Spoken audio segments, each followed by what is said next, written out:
Hey, good evening, my friends. How are you? Welcome to another edition of Wednesday Night Live. My name is Mike Avery, here to talk about the great outdoors, the history and tradition of the outdoors here in the great state of Michigan, as we do.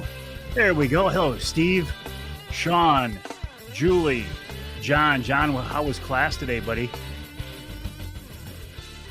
I always look forward to these. They're so much fun. Especially when we have special guests like I'm going to introduce you to in just a few minutes. Hello, Uncle Johnny. How are you? Johnny, we're playing golf this weekend, right? Looking forward to it. Martin, Mike. How's Jackie doing, Mike? Hope she's healing up. Martin, Billy, Bernie, a regular viewer.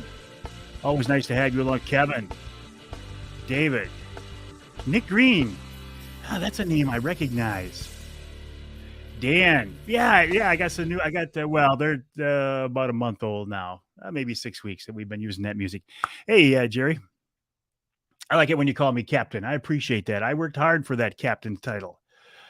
Mike, hey, congrats on that sturgeon. That was a beautiful fish. Brian checking in from Ontario. The fisheries classes at CMU are great. It is almost September. Isn't that cool? Sportsman's Quest checking in. Brent heading back from Wyoming. 3 successful speed goat hunters. Wonderful. Still want to get you down to Ohio with us, buddy. She's doing well. I'm glad to hear that. Mike. Anyway, my friends, welcome to another edition of Wednesday Night Live. My name is Mike Avery. I'm here in my home studio, my home office. John and Debbie are out on the deck with some really good bourbon. Where did you get that bourbon from, Johnny? A week without Mike Avery is boring. Well, I don't know if I can go that far. A week without Mike Avery might be a welcome break. Anyway, my friends, thanks for joining me on this edition of Wednesday Night Live. Here on my Facebook, LinkedIn, YouTube, and Twitter. Still have not figured out a way to make my streaming platform play well with Instagram, but I'm working on it. Can you believe that tomorrow is September? And can you believe that this weekend is Labor Day weekend? Where did the summertime go? I hope you had a chance to get out and enjoy this summer. I hope you had a chance to take those fishing trips, take those camping trips, heading up north. I know it was a busy summer. I know gas prices were high, but you know what? If you don't do it now, when are you going to do it? Make those memories now while you can. I'm going to tell you who's on the Outdoor Magazine radio show here coming up in a few minutes. But first, I want to get to our special guest this evening. She's a good friend of mine, and I feel lucky to call her a good friend, honestly. Oh, before we get to that, we almost forgot. Billy said, Mike, what day is it? It's, Ross said, nobody's asked yet. It's hump day. I didn't yell it real loud because the window's open, and I don't want my neighbors to think I'm crazy. Although my one neighbor, Doug, down the street said, hey, I heard you the other night. Yes, we're going to get to that. We're going to get to that, Rick. Yes, thank you. Anyway, Amy Trotter is the executive director of Michigan United Conservation Clubs. I am a member of MUCC, mucc.org. I am a member because I feel that they're doing a great job. There are a lot of great conservation organizations in Michigan, and I would encourage you to join something, right? Team up with somebody. Your voice carries some weight, but when you combine it with other like-minded people, your voice carries more weight. That's why I'm a member of MUCC. Amy's going to join us tonight to talk about some of the biggest topics facing our state today, including, I would imagine, the Camp Grayling expansion, the proposed Camp Grayling expansion, the consent decree negotiations, which... Anyway, I'll bring her in. Ready to go, Amy? There we go. Hello, Amy Trotter. How are you? Hello, good. Thanks for having me, Mike. Oh, listen, it's always a pleasure. How are you tonight? Doing well. I'm here in my home office, or not home office, in my actual office because my home still is without power. So I really? hope no one else is in that situation. Yeah, since Monday. Since Monday. Oh my goodness. I had no idea you guys were hit that hard. Yeah, I'm on the westmost end of DTE territory. So unfortunately, I'm usually the last in the line to get fixed. Well, and I know you've been doing kind of a media blitz today. You were talking with our friends over at Michigan Outdoors TV earlier. Correct. I talked to them. I was talking with the Detroit News earlier today as well. So kind of here and there and everywhere. Amy, I will tell our listeners right now, if they have a question for you, please post them here on the page here so we can see them. I'm watching them. Nick Green is watching them. If you have a question you want to get through to us and we don't see it, please post it again, okay? Because Amy's pretty good about answering any questions that are coming her direction. Amy, let me kick it off right now. In your opinion, as the executive director of Michigan United Conservation Clubs, what are the biggest issues facing outdoors men and women in our state today? It is a tough question to answer, and I could pick any one single species issue, oh, or anything else. But I'm going to say the biggest issue facing us today is trust. We've really seen a degradation of trust. Some of it earned, some of it not. Some of it is perception. But I think we really need to figure out how we can all get in a room and help communicate better, help to understand different sides of any issue, and try to forge a path forward. And this might be trust with the agencies, this might be trust with other partners, organizations versus individuals, and it might be even among hunters. I'm reminded a little bit, and I saw it in one of the comments, opening day of dove season is around the corner in the next couple days in all the other states, but not Michigan. And some of that is because we didn't have all the hunters in the boat with us. So, we're as much to blame as the rest. So I would say trust and apathy to some extent are the biggest issues facing us. Not a lot I can do about that, but something I definitely want to work on moving forward. And is that lack of trust and apathy, is that showing up across the board in all of these issues I talked about earlier? Consent decree, Camp Grayling. I mean, are you just seeing people not getting involved in general? I really do think that is the case. It is hard.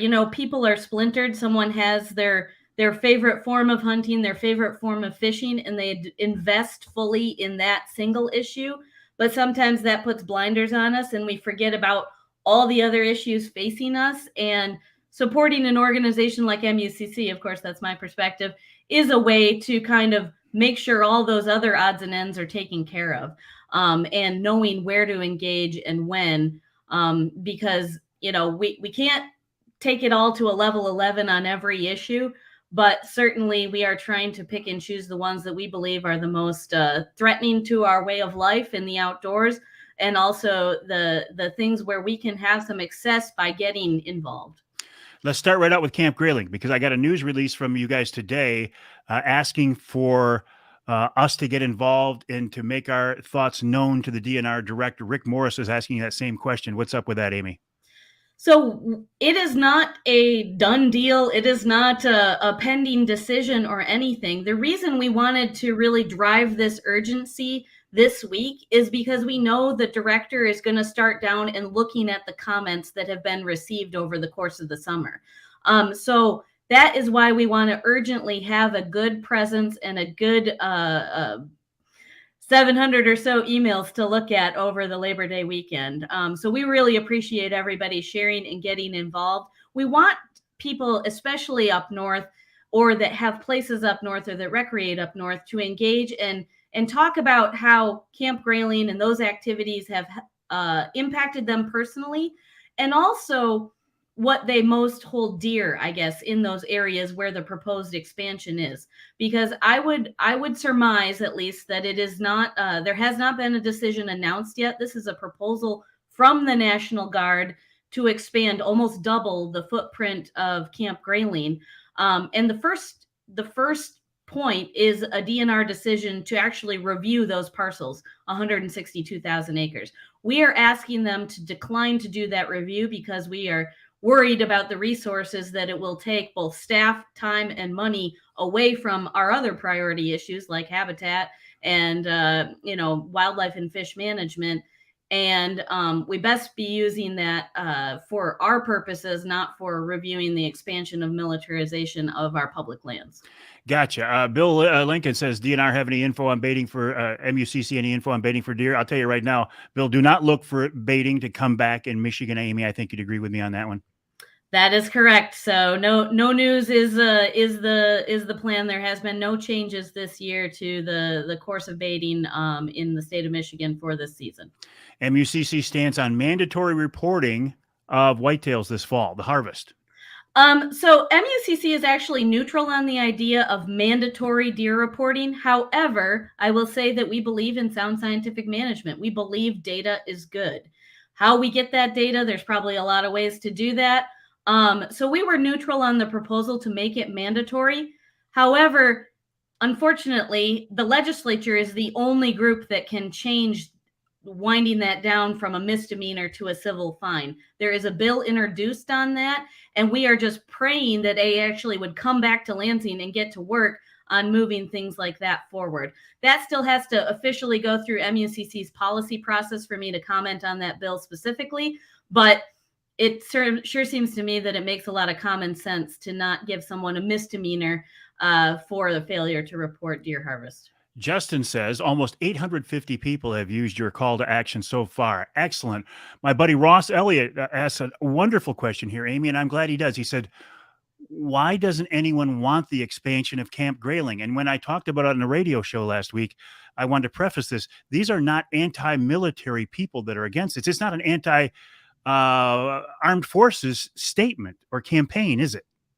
That is correct. I mean, we certainly respect the work of our military men and women. We want them to have good facilities to train in.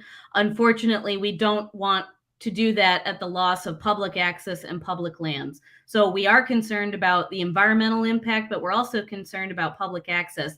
This would be a lease on public lands that have been historically open for all of those outdoor recreation aspects that we love. And we don't yet know, because we haven't seen any details of a proposed lease agreement, as to how many closures that might mean. What is that level of impact? All the National Guard has actually promised is to not close access from November 15th to November 30th. And there's probably a lot of you that know there's a lot of things else to do in the woods and waters of our Michigan here beyond those 2 weeks. So we want to make sure that access is open, and we want to make sure, if it's not, where are we going to mitigate that loss? By the way, my friends, my name is Mike Avery. This is another edition of Wednesday Night Live. We're talking with MUCC Executive Director Amy Trotter. If you have a question for her, please make sure to post it here, and we will do our best to get to it. Amy, nobody else has brought this up yet, so I'm going to bring it up because this is the one that's really been driving me crazy. The consent decree negotiations. This is the process by which it's decided where our fisheries resources go, the tribes, commercial, sport fishermen, and everything. And I know you can't say too much, but everything I'm hearing makes me sound like the sport fishermen at this point looks like we're going to get the short end of the stick. That is right. So MUCC is part of an amici group, which is kind of a friend to this court intervention. We are a part of the Coalition to Protect Michigan's Resources. The steelheaders, the charter boat captains, Hammond Bay anglers are also engaged in that.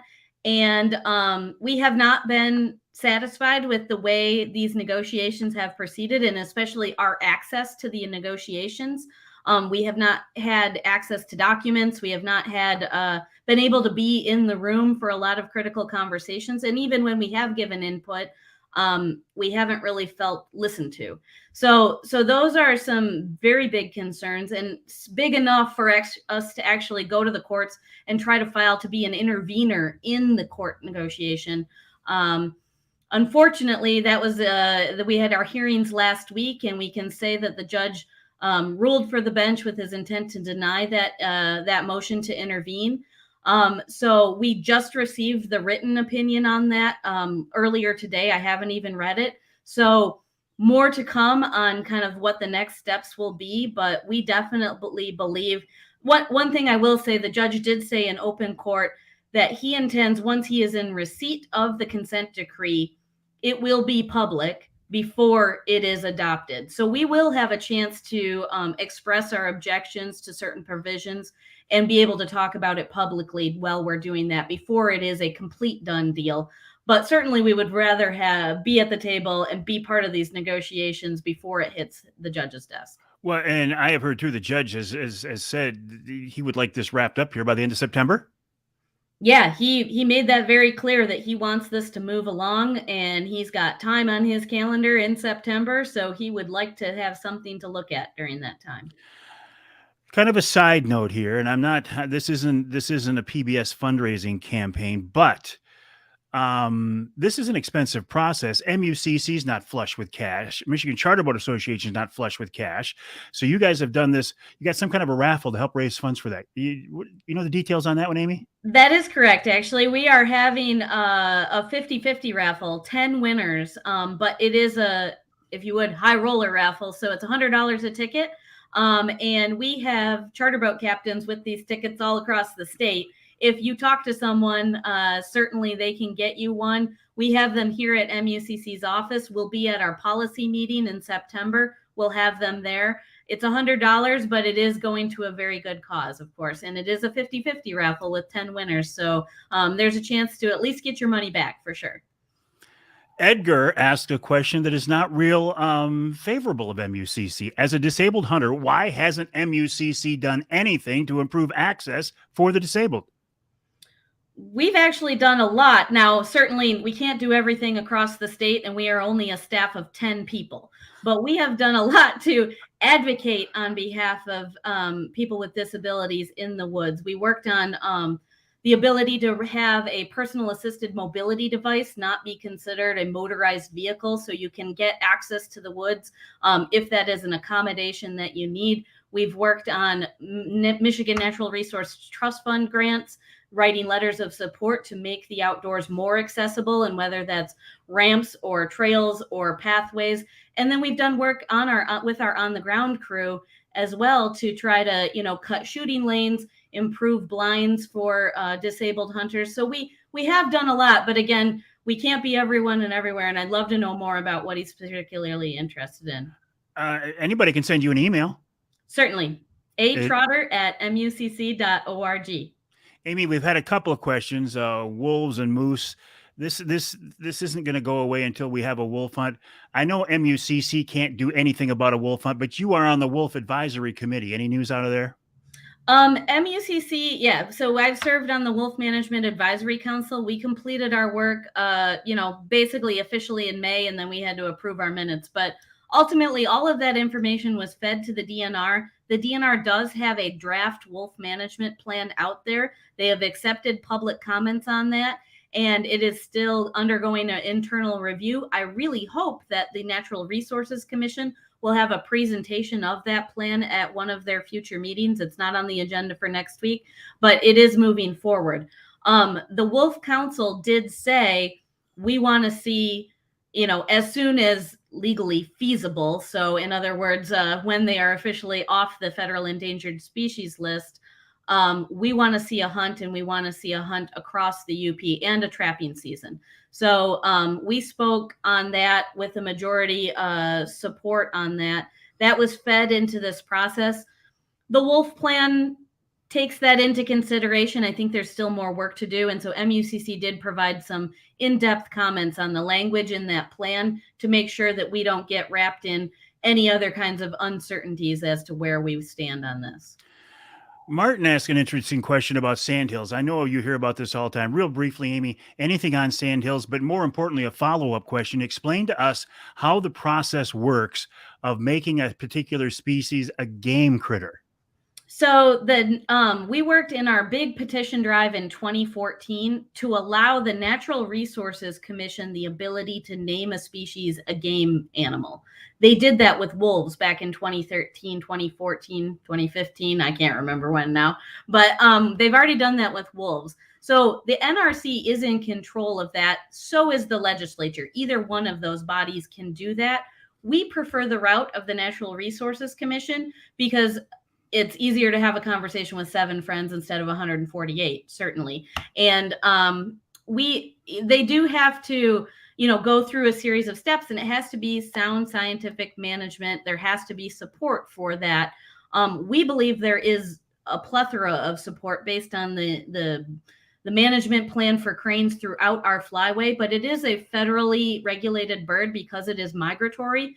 So the first step is that we do actually have to, and it's a little bit of the chicken and an egg, but we have to request the ability to have a hunting season from the U.S. Fish and Wildlife Service. So whether the NRC names them a game species first or after that approval is given from the federal government, it's a little bit gray area of what has to come first. But certainly the NRC has a role. And frankly, when wolves got relisted back in February, I suggested privately to some of the commissioners, maybe now is the time to talk about sandhill cranes if we don't have to worry about having a wolf hunt right away this fall. So I feel, and you would be far more in tune to this than I am, but I feel like the department has enough going on with CWD and wolves and Camp Grayling and all this other stuff that issues like sandhills kind of get put on the back burner. They're not a high priority. Maybe there's not the will or the resources or the energy to fight a battle like that right now. Well, it doesn't have to be a battle if they're really looking at the population and the kinds of numbers we have here in the state. So I don't feel like when you're using objective data rather than subjective data, it's really that much of a conversation. We're way over our management goal according to the flyway plan for sandhill cranes. I saw 2 of them this morning in the Costco parking lot. So, they're kind of here and there everywhere. Sandhills now are being shot on crop damage permits. Who gives those out? That is the DNR. They are allowed to give crop damage permits. Unfortunately, those birds are not allowed to be retained or consumed. They have to be buried, and that's a travesty. It is. Rob's got a good question. Isn't the NRC appointed by the governor, and how has the commission been receptive to MUCC to pass commission? How you can't say much because you need to work with these people, but looking at it from the outside, it seems like you've got a group that has been appointed by the governor. It's going to become a political group. Well, it is a 7-member commission, and yes, it is appointed by the governor, but it is required to be bipartisan by law. So there can be no more than 4 people from any one political party on that commission in serving. So it is required by law to be bipartisan, regardless of who is in the appointment. Generally, there's a staggered term situation too. So we still have Snyder appointees serving alongside Whitmer appointees. And, if there is another term for the Whitmer administration, certainly she will be able to fill all of those appointees. But that is why it was created as a bipartisan requirement. So she can't just go to the same party that she is a member of. It does need to be bipartisan. But really, they're bound by law to be using science. So hopefully the partisanship doesn't matter. But certainly we all know, there is a little bit of that. MUCC has always had a great relationship with our natural resource commissioners. As I mentioned, it's a lot easier to have a conversation with 7 people, get to know them, get to know their interest, get them information when they request it. And being responsive is a great way that you can be a resource to the Natural Resources Commission as well. Let them know your issues, but let them know that you've got access to other information, data, whatever it might be, personal experience of how those regulations that they serve up affect you. And they are just people like all of us. So some of them have degrees, some of them are lawyers, some of them are past legislators, but certainly, they are people you can have a conversation with because that is their appointed position is to listen and serve. Does MUCC get involved? I don't want to say in politics, but in political races. Do you ever support candidates, or do you put together any kind of a scorecard at the state level like NRA does at the national level? Like who would be good for us, who would be bad for us? We are not allowed by law to do that. We are a 501c3, so we are prohibited through our tax designation from engaging in political campaigns. But we can talk about, the things that we are allowed to do is ask questions of candidates. And that is something that we're very interested in getting out for the public here as we're winding into election season. Doesn't ever feel like it ends. But there are some key questions we want asked of your candidates. And I think that's where we can really provide a role. We want to make sure they, as candidates, understand the role of the department, the role of the user pay system that we have created, that hunters and anglers pay for conservation in this state. And We want to make sure that our candidates here in Michigan understand those kinds of things before they're elected. And we want to make sure that they know MUCC is also a resource to ask questions, bounce ideas off of. So that's really our role. We certainly don't choose candidates or do any kind of endorsement, though. Lori wants to know, you ready to go back catfish noodling? I was just talking about it the other day. Yes. So definitely something that was a once in a lifetime opportunity that maybe I'll get to do another time too. But it was a blast. And 7 girls on a boat, 7 giant catfish caught with your hands. There's nothing like it. I told you I wouldn't be brave enough to do it. Martin says the problem is they're using political science instead of real science. This is something I have seen in the last few years, though, that social science is starting to become part of the equation. And I never expected to see that, Amy. It is something that I think we're challenged with. This is how I like to say it sometimes. We're not faced with the pipe spitting pollution into the river anymore. We've kind of cleaned up some of the hard decisions out there. Now we're trying to really refine. We're not trying to restore turkeys. We're trying to manage them. It's a lot easier, actually, scientifically, to justify what we're doing when we're in a restoration model than when we're trying to maintain it and provide a quality opportunity for hunting, because that quality is subjective. And so certainly when things are biologically neutral, social science can play a role, but it is not a popularity contest. And that is something that we definitely oppose, is this ballot box mentality. We want to have good, sound arguments, not overflowing inboxes. And we think those arguments are more important than having a popularity contest. Reminder here, we're talking with Amy Trotter, Executive Director of MUCC. I'm only going to keep her on a few more minutes because she's had a long day already. So if you have a question for Amy and you want to get it in here, please get it in here soon. Amy, I always appreciate your time. You have been very accessible since I've known you now. And I appreciate that. You say as a staff of 10, it's hard to believe you get done what you do with a staff of 10. It is, because we do cover the breadth of issues. It would be way easier if we could just focus on one issue, but certainly, we have membership people, we have fundraising, we have education, we have habitat folks, all on our staff. And then, there's just a couple of us that actually work on the policy and advocacy piece. But that's why our grassroots are so important. The 40,000 members of MUCC, but the 650,000 deer hunters out there are how we get things done. We have to unite. We have to come together on those key issues. There's always going to be disagreement. And I know deer is one of those things where everybody has an opinion and it's always 50-50. Everybody. But certainly we want to make sure where we can unite again on the big things moving forward, because we want to make sure, people can criticize the commission, but the commission is a better style of governance, we believe,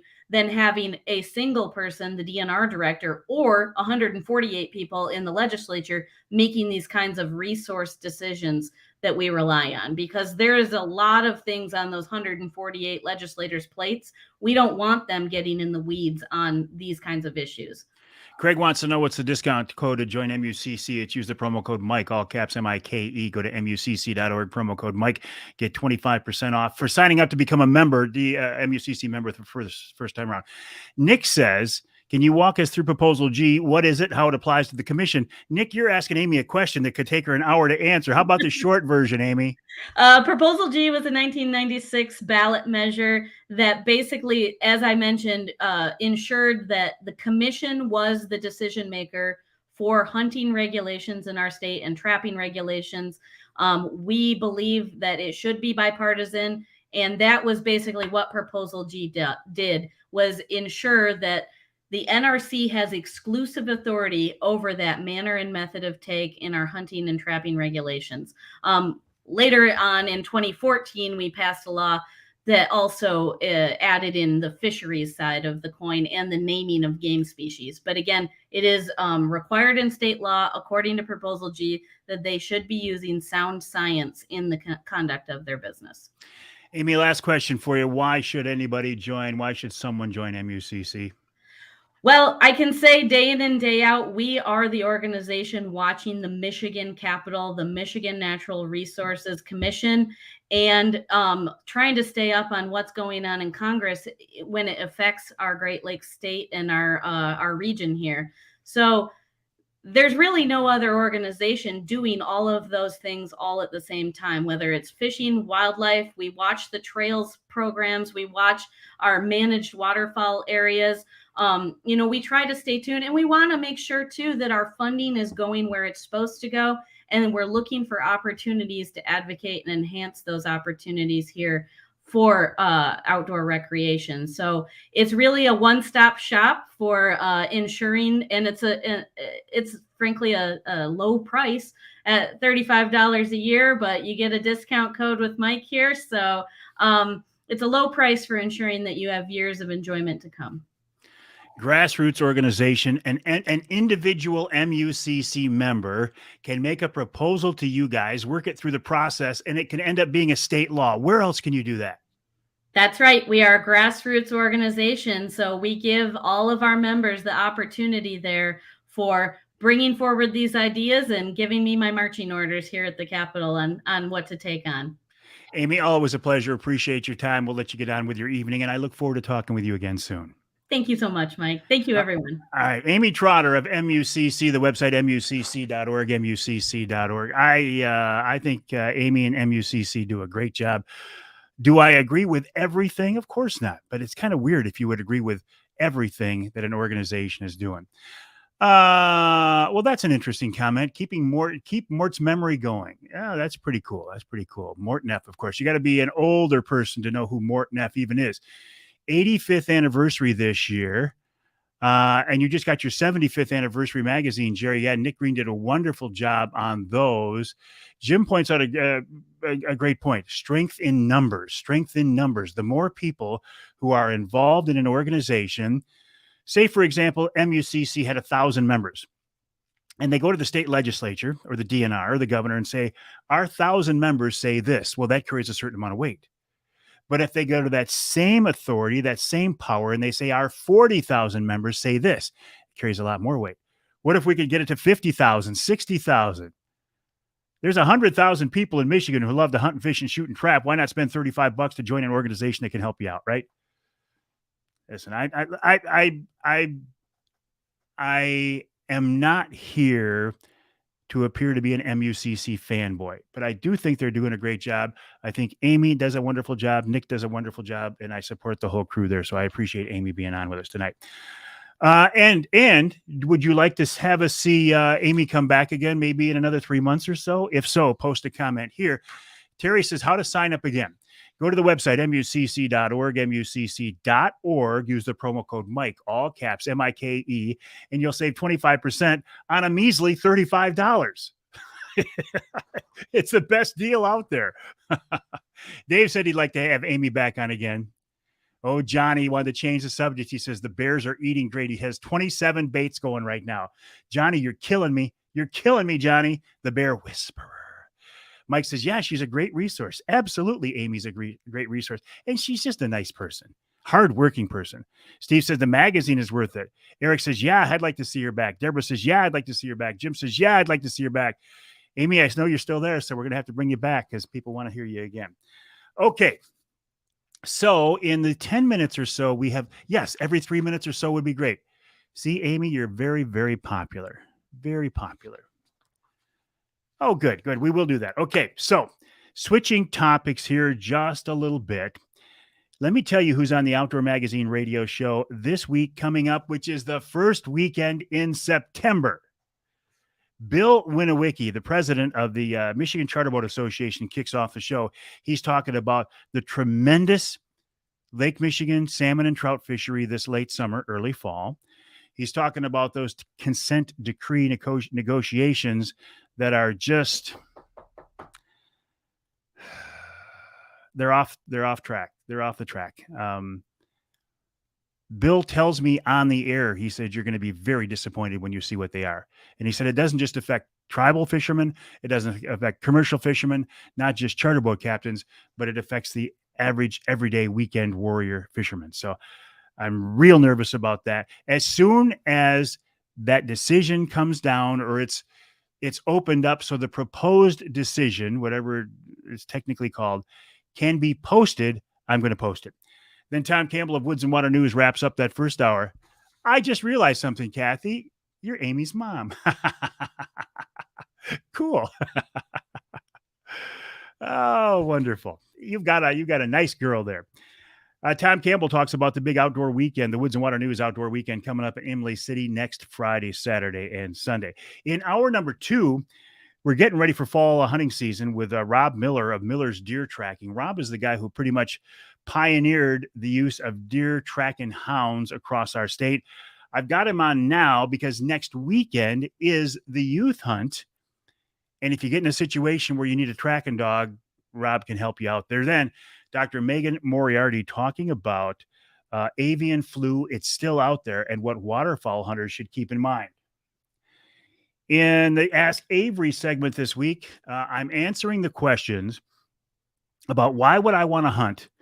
Joe says, am I hunting geese tomorrow? I wouldn't give those big flying rats the time of day, Joe, but I'm hoping all my buddies go out and shoot the darn things. Yeah, goose season starts tomorrow. The teal season starts tomorrow. Elk season's already open. Youth season next weekend. Bear season just around the corner. Small game season coming up. It's on, my friends. Don't mess with my fishing, Chad says. Exactly. Ask Avery segment talking about using an AR-15 for hunting. Okay. And then in hour number 3, in fact, I keep looking behind me because it's my Brenton AR. My Brenton AR is laying on the floor right here behind me, right? And so far, the gun has not jumped up and fired itself or done anything dangerous. It's just laying there. It's waiting for me to pick it up and take it to the range and then have Carter go hunting with it. It's not an assault rifle. Anyway, and then in our third hour, we're talking about bear hunting with Richard P. Smith. And of course, we wrap it all up with wild game chef extraordinaire Dave Miner. Okay? You want to see it? There it is. There it is. I'll probably get kicked off Facebook because I showed a gun. There it is. Okay? There it is. You can get one now at Jay's Sporting Goods. Or you can go to BrentonUSA.com, use the promo code Avery, get $100 off. No, I am not coming down to the outdoor weekend. Not because I have anything against it, Jim. I'm just so darned busy right now. It's just crazy. Craig says, you're making me drool. Craig, you see this? This is my gun. There are many like it. But this one is mine. You can get one, though, too. Is it light? I wouldn't call it light. No. You can get one, too, Craig Plowman. Go to Jay's Sporting Goods in Clare or Gaylord. They've got one with your name on it. Chad says Jay's big store event 9th, 10th, and 11th for their anniversary sale. You can get one in snow camo, Craig. They make them. They make these in snow camo. If you go there, one will follow you home. Thank you, Rodney. Appreciate it. It is indeed, Ross. It is indeed. Or go to Jay's Sporting Goods would be my number one choice, or go online at BrentonUSA.com. Use the promo code Avery, get $100 off. All right. Oh, 7:39. I got a few more minutes here. What is her name? What is her name? Her name is Violet. I just named her right now. Her name is Violet. Does the Brenton shoot MOA? Yes, it does. Guaranteed to be sub MOA, minute of angle. Now, I'm not so sure that mine will, because I didn't break it in using their very specific method of breaking it in. But mine is more than enough accurate, more than accurate enough. I tell you what, this gun right here, I will guarantee you, is more accurate than I am. Dead on at 100. 200, just because it's me shooting it, good enough to kill a deer. Absolutely. Johnny Bowler gave my bait 2 buckets of bait, and Ross's and Tony's only got a half a pail, as it should be. As it should be. Chad used to rep Brenton. And I'll tell you what, I think, I don't know when you used to rep them, Chad, but I think they've improved exponentially in the last few years under some new direction and guidance. Adam says, awesome. I must have one. Yeah, they're a beautiful gun. Name her Big Bertha. No, that's my golf club. Big Bertha. Johnny says, when do I get to shoot it? Probably not on the golf course, Johnny. I don't think that would go over well. Ross says, that's because your bear is small. See, this isn't true. Listen, I'm going to put this whole thing to rest tonight. I am hunting with my good friend Johnny Bowler, the Bear Whisperer, at the end of September. Other people I know are also hunting with the Bear Whisperer. Lori Card is hunting with the Bear Whisperer. Tony Sovey is hunting with the Bear Whisperer. Scott Gatza is hunting with the Bear Whisperer. Ross Elliott is hunting with the Bear Whisperer. And the wild cards here, Johnny's wife and daughter both have tags too. So let's put them in the hierarchy of importance. Johnny's wife, number 1. Johnny's daughter, number 2. Avery, number 3. Everybody else below that.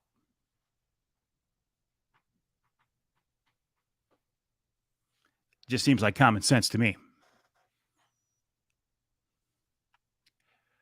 Rob says, on the mandatory deer harvesting report, do you have to put what you harvested it with? Because violet would be an interesting response. Is there a pool for the biggest bear? Yes, there is. The winner of the biggest bear gets a Brenton USA AR-15 in whatever caliber you want.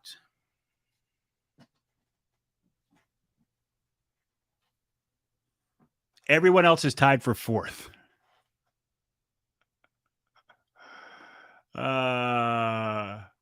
Johnny says correct, but I'm at the top, says his daughter.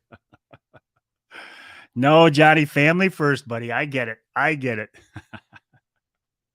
Now, going back to the pool for the biggest bear, whoever shoots the biggest bear does get one of these.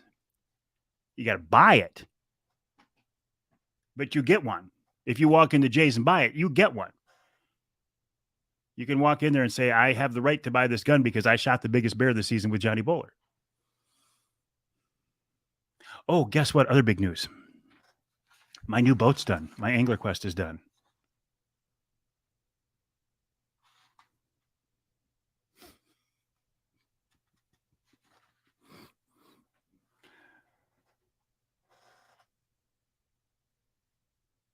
It's a beautiful boat. I've seen pictures, but I haven't picked it up yet. What else? My website, MikeAveryOutdoors.com, MikeAveryOutdoors.com. The email address, Mike@MikeAveryOutdoors.com. Do not hesitate to reach out to me. Put it on my tab. I don't have a tab at Jay's. Chad makes an interesting point. Johnny, like all Americans, is a capitalist, and he's just trying to make money for his efforts. Chad says, if you tip your outfitter or offer to pay your outfitter more, you could get moved up the list. The problem is, whatever you tip him, I'm going to tip him more, so I'm going to stay at the top of the list. Just in time to go fishing, exactly. Ross says, company's here. Time to go. Hi, dear. Coming to the door. Looks like I got a new motor, Ed. New motor on the new boat. So what I think I'd like to do is put that thing in the water and cruise around looking for perch and maybe break the motor in this fall. So next spring I'm good to go. Oh, let me do something here as we get ready to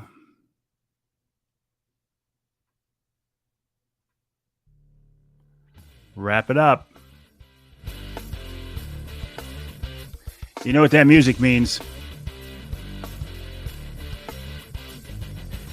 Means it's time to wrap up this edition of Wednesday Night Live.